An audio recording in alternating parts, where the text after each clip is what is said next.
네, 안녕하십니까. 정본부장입니다. 네, 오늘 좀 일찍 나왔습니다. 보통 9시 나오잖아요, 제가. 근데 지금 이제 7시 반입니다. 뭐, 그럴 때도 있죠.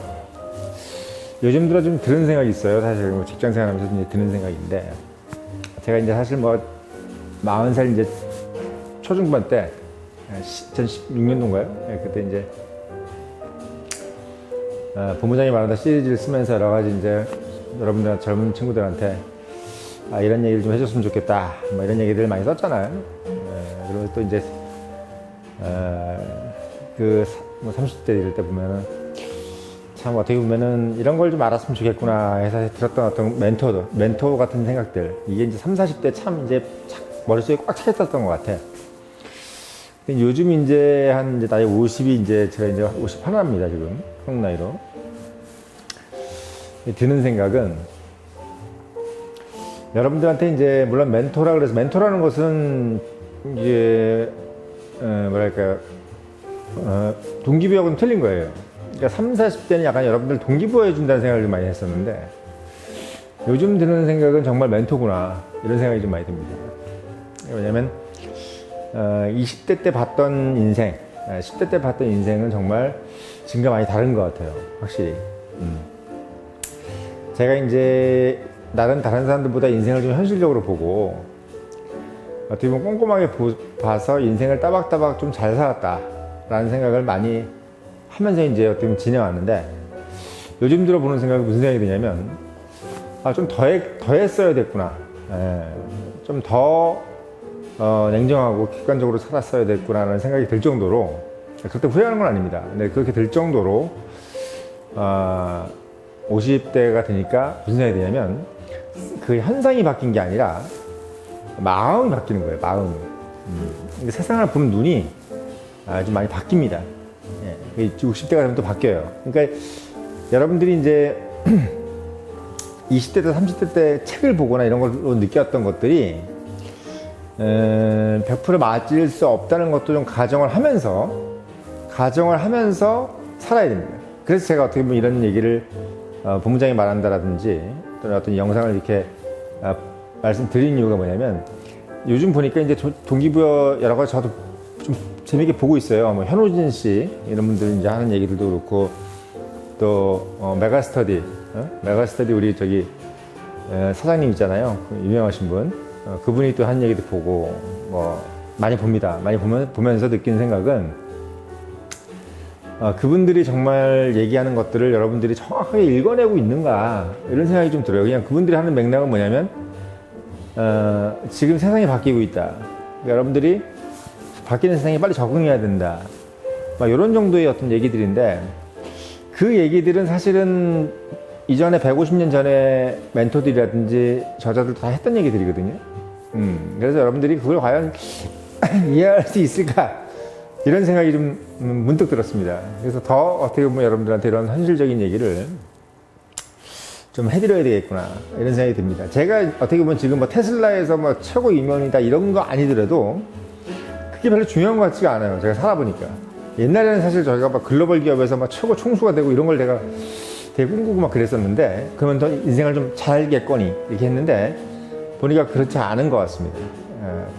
중요한 거는 본인이 얼만큼 인생을 자신감 있게 살아갈 수 있느냐, 내가 스스로의 자신감을 잃지 않고 주변을 바라볼 수 있는 눈을 가지며, 그리고 되도록 화를 낼 수 않는 어떤 정신 상태를 유지할 수 있느냐가 가장 관건인데, 그게 가장 성공하는 사람이에요, 제가 봤을 때는. 근데 그렇게 되려면 여러 가지 것이 필요하죠. 근데 지금 이제 동기부여의 어떤 영상을 보면은 방금 제가 말씀드렸던 거, 자신감이라든지 또는 어떤 화를 내지 않는다라든지 또는 주변을 보는 눈이나 이런 얘기에 대해서 하는 얘기는 별로 없어요. 다만 이제 약간 기계적인 얘기를 하는 거죠. 뭐 나쁘지 않습니다. 다 들어봐야 되는데, 아무튼 제 영상을 보시는 분들은 그런 부분의 주안점을 가지고 제가 얘기를 하고 있다는 걸 좀 알고 들으면 좋겠어요. 자, 오늘 뭐 준비된 것들 제가 보겠습니다. 오늘 준비된 얘기는, 요즘 이제 그 의대 쏠림 현상 때문에 지금 뭐 상당히 언론이 떠들썩해요. 떠들썩합니다. 그래서 제가 봤을 때 이게 도대체 뭘 의미하는 걸까? 이게 도대체 뭘 의미하는 거야? 왜 이렇게 의대에 쏠림 현상이라는 것이 일어났을까라는 걸 보면서 여러분들이 깨달아야 될 걸 제가 좀 말씀을 드리겠습니다. 단순히 의대를 쏠리면서 의대를 가라는 얘기가 아니라는 걸 말씀을 드리는 거예요. 자, 1986년도에 우리 학력고사 배치표를 한번 들고 와봤습니다.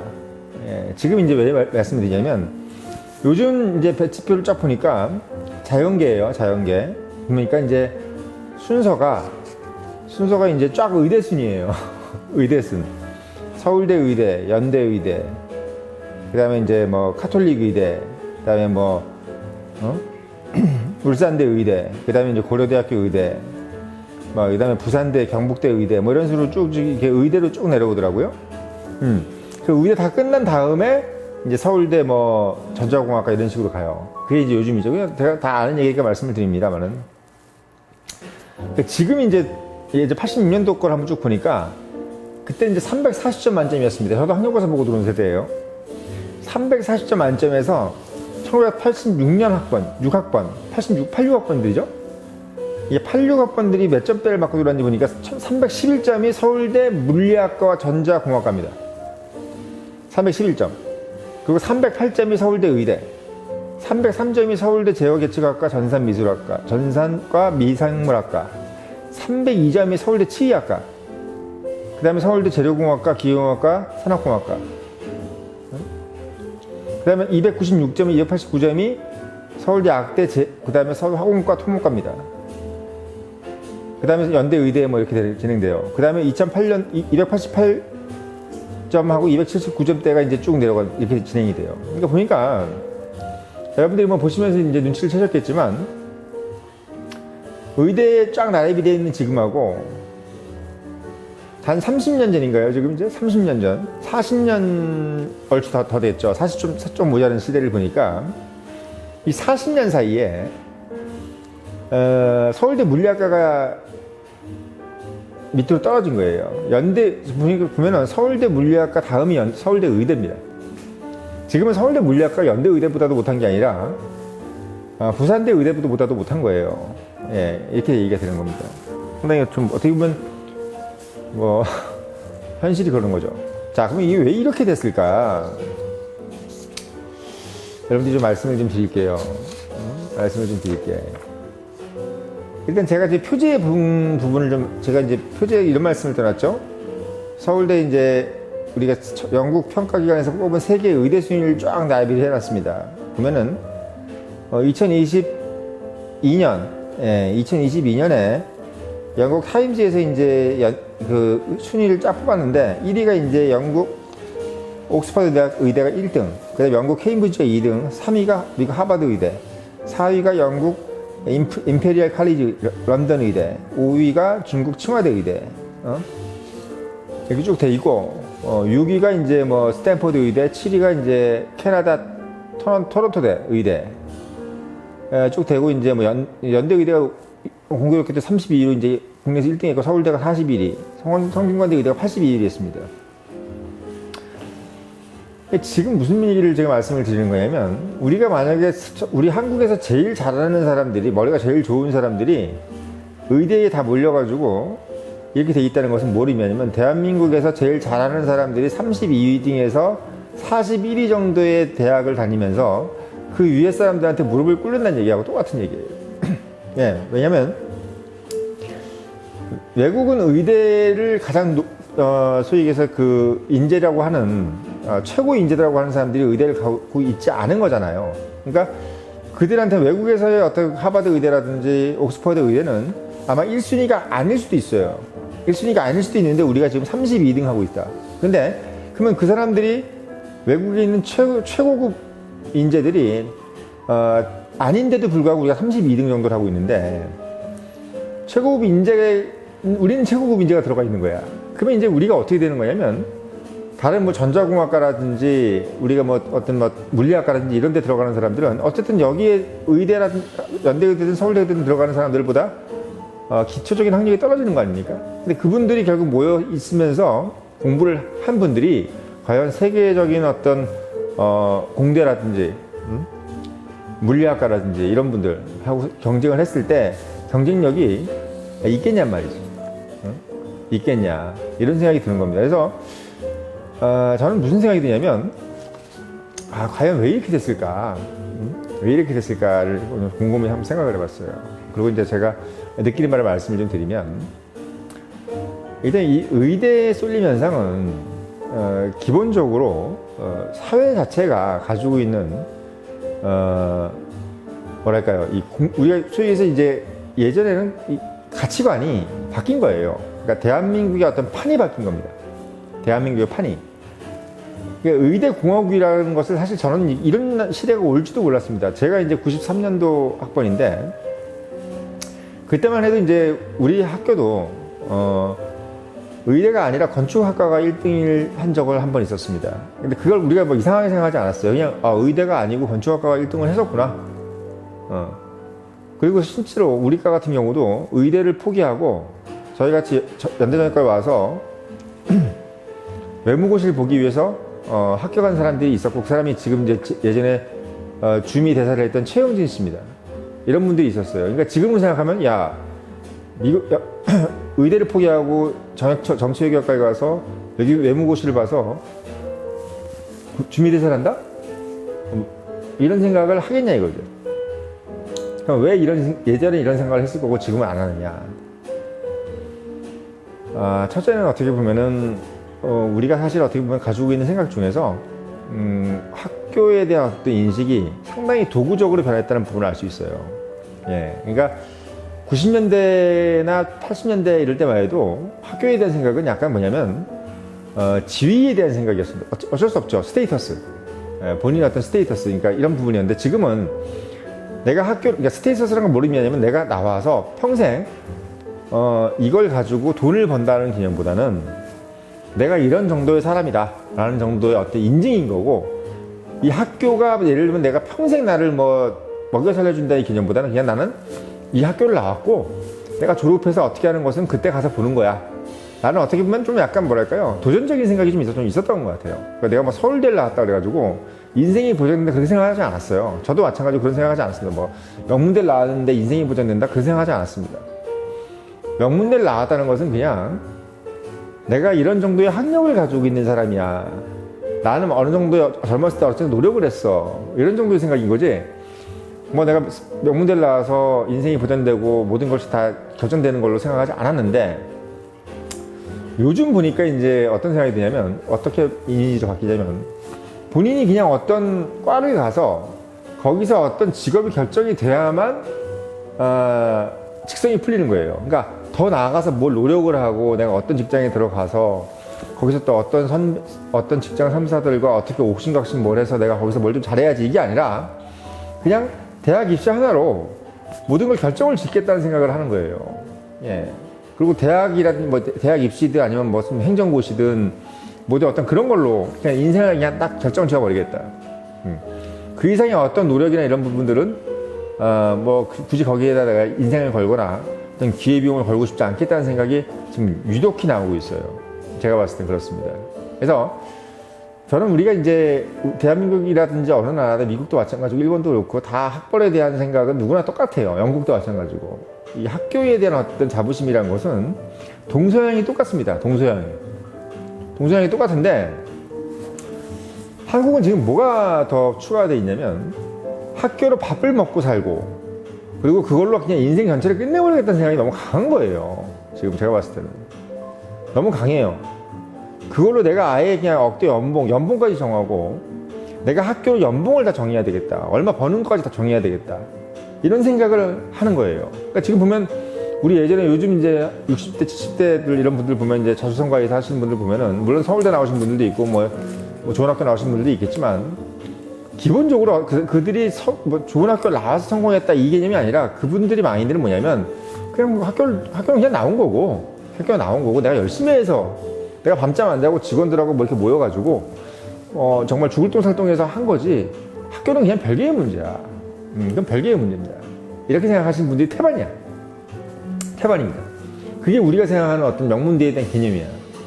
근데 지금 명문대에 대한 개념은 뭐냐면 내 인생을 바꾸겠다는 생각을 하는 거야. 학교를 가지고 그냥 학교 꼴랑 하나 가지고 인생을 바꾸겠다라는 어떤 마인드로 지금 대응하는 것이 지금 시대의 사람들이라고.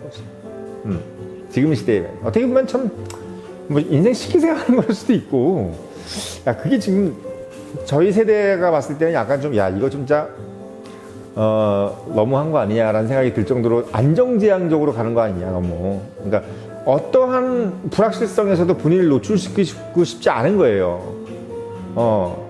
불확실성에 노출시키고 싶지 않은 거야. 그냥, 아유, 나 그냥 뭐 서울대 물리학과 나와가지고 뭐 박사학위 받고 뭐 회사 들어가가지고 어떻게 될지 그냥 모르는 거 싫어.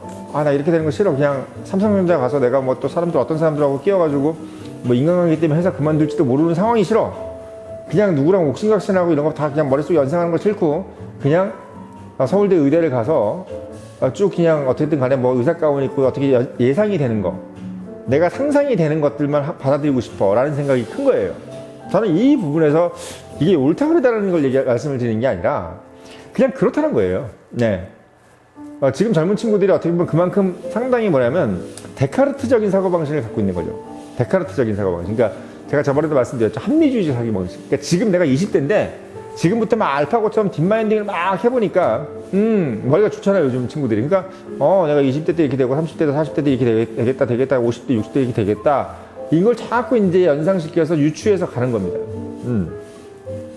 연역적 사고 뭐죠? 연역적 사고방식. 이 연역에서 올라가는 거예요. 근데 이제 제가 말씀드린 건 뭐냐면 그러니까 자꾸 이제 어떻게 보면은 내가 이제 서울대 의대를 가면은 어떻게 되겠지 연역해서 가는 거예요. 그러니까 서울대 의대를 딱 박아놓는 겁니다. 근데 예전에 사람들은 뭐였냐면 귀납적 방식이었어요. 귀납적 방식. 그러니까 서울대 의대를 가는 건 가는 거고 그건 내 실력이 돼서 가는 거 아니면 뭐 서울대 물리학과를 가도 되고 아니면 뭐 전공을 가도 돼. 이게 내 인생을 결정하진 않아 라고 생각하는 거예요. 그래서 이렇게 가면 또 그때 열심히 하지 뭐. 닥치면 또 열심히 하지. 서울대 뭐 물리학과 갔어? 그러면 또 한번 가보자. 그러니까 자기를 주사위를 한 던지는 쪽으로 계속 자기 판을 놓는 겁니다. 부루마블 게임 하듯이. 그러니까 지금 세대들은 부루마블 게임 하기가 싫은 거야. 그냥 내 인생이 그렇게 그때마다 경우의 수로 던져지는 게 싫은 거죠. 그걸 제가 이제 옆에서 보면 볼 수 있는 것 같아요. 그래서 제가 봤을 때 대한민국이 이제 의대공화국 이게 이제 판을 바꾼다. 대한민국의 어떤 판을 바꾼다의 가장 핵심이 뭐냐면 사고방식이 달라진 거예요. 연역적 사고방식과 귀납적 사고방식으로 달라진 겁니다. 귀납적 사고방식으로. 그래서 예전 사람들은 귀납적 사고방식이에요. 내 인생이 어떻게 되는지를 그때 가서 보는 거야, 계속. 그때 좀 잘하지 뭐. 내가 예를 들면 회사에 잘렸어. 그럼 중소기업 가서도 잘할 수 있잖아. 뭔가 어떻게 그때 가서도 뭐 잘할 수 있다는 제2, 제3의 나의 인생에 대해서 또 그때 가서 열심히 하면 돼. 이렇게 되는 것이 이제 귀납적 방법이라면 연역적인 생각은 뭐냐면 서울대 의대를 가서 그 다음에 이렇게 되고 이것이 이제 쫙 단선적인 구조가 무너지면 안 되는 상황으로 가는 겁니다. 그러니까 어떤 부차적인 상황 이런 상황에서 내가 어떻게 해야 될지에 대해서는 별로 그렇게 생각을 깊게 하지 않는 거죠. 그리고 그럴 때 상당히 당황하는 겁니다. 당황하는 거예요. 이게 어떻게 보면 약간 AI적인 사고방식이에요. AI가 이럴 때 상당히 힘들어하죠. 원래 자기가 예상했던 방향과 틀려지면 힘들어지는 거야. 그래서 그런 부분들이 지금 제가 봤을 때 상당히 보이고 있다. 그래서 저는 그렇습니다. 이게 지금 이제 우리가 이제 AI도 그렇고 여러 가지 인공지능이라든지 뭐 챗 GPT라든지 이런 것들이 지금 상당히 지금 막 끌어오르고 이제 올라오고 있는데 이런 상황에서 이제 그런 어떤 디바이스를 자꾸 쓰다 보니까 젊은 친구들도 청년들이 이제 그렇게 되어가는 건 전 이해는 해요. 왜? 또 그게 어떻게 보면 그 환경이 그렇게 돼 있으니까. 그러니까 우리는 어떻게 보면 그런 어떤 디바이스라든지 기계라든지 이런 것에서 도움을 받을 수 있는 상황들이 아니었기 때문에 인간이 변수였지만 지금 있는 세대들은 인간이 변수가 아니라 그냥 어떻게 보면 변수 자체가 이제 없어지는 거예요. 점점. 디바이스 자체가 이제 너무 정교해지고 기계들이 워낙 이제 예측 가능한 상황으로 가버리기 때문에 예측 불가능한 상황보다 예측 가능한 상황이 더 많아지고 또 컨트롤되는 환경들이 더 많아지다 보니까 본인이 거기에 끼워 맞춰지지 않으면 안 되는 불안한 마음을 가지고 있다. 저는 이렇게 생각이 듭니다. 그래서 지금 어떤 그 판이 바뀌었다는 부분에 대해서 앞으로 어떻게 될 것이냐에 대해서는 뭐 굳이 제가 말씀드릴 필요가 없죠. 왜? 어차피 뭐 인공지능 상황으로 갈 거고 어떻게 될지 갈 건데 제가 참고로 한 말씀드리는 것은 결코 인간은 어쨌든 간에 연역적 사고방식으로만 그러니까 어떻게 보면 내가 어떤 걸 결정해서 그렇게 갔을 때 과연 그렇게 이어질 수 있느냐에 대해서는 저는 물음표입니다. 물음표예요. 즉 말하자면 내가 지금 확정짓는 지금 좋은 이 상황이 과연 10년, 20년 후에도 그럴까에 대해서는 저는 의문이에요. 그래서 옛날 방식의 사고방식을 가지고 있는 어른들이 유독 앞으로 가면서 더 좋아질 수 있는 가능성이 뭐냐면 상황이 얼마든지 변화했을 때 적응할 수 있는 그 힘은 옛날 제너레이션 세대들이 훨씬 강합니다. 지금 세대들이 약간 그 부분에 대해서 좀 더 내성을 가지고 기성세대들한테 뭔가 배워야 되는 부분들을 제가 좀 강조드리고 싶은 거예요. 그래서 그때 상황에 대해서 상당히 응징적으로 잘 할 수 있는 부분들을 젊은 세대들이 좀 배워야 된다. 이걸 제가 첨언을 한 말씀을 좀 드리겠습니다.